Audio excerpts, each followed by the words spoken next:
Recent டேஸாக cook with கோமாளியில் என்ன issue போயிட்டுருக்குன்னு எல்லாருக்குமே தெரியும். டாமினேஷன் அப்படின்ற வேர்ட் தான் வந்து மணிமேகலை வந்து சொல்லியிருக்காங்க. என்னோட சீனியர் ஒருத்தவங்க வந்து ஆல்ரெடி இருக்கிற ஆங்கர் வந்து என்னை வந்து டாமினேட் பண்ணுறாங்க, நான் பண்ணுற ஒர்க்கில் வந்து இன்டர்ஃபியர் ஆகிறாங்க அப்படிங்கிறது தான் அவங்க வைக்கிற வந்து குற்றச்சாட்டு.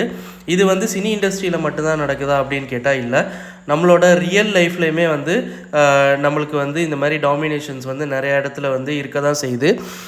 நம்ம ஒர்க் பண்ணுற பிளேஸ்லேயும் சரி, நம்ம வந்து அந்த மாதிரி ஒரு டாமினேட்டட் சர்க்கிளுக்குள்ளே இருக்கமா அப்படிங்கிறதையும் வந்து நம்ம வந்து பார்த்துக்கணும். ஏன்னா அவங்க சொல்கிறது அதுதான், நம்ம சேலரி, கெரியர் இது எல்லாத்தையும் தாண்டி செல்ஃப் ரெஸ்பெக்ட் அப்படிங்கிறது தான் முக்கியம். அதுதான் வந்து அவங்க சொல்கிறதுமே. அந்த ரீசன்னால தான் வந்து அவங்க வந்து குவிட் பண்ணியிருக்கிறாங்க குக் வித் கோமாளி சீசன் 5ல்.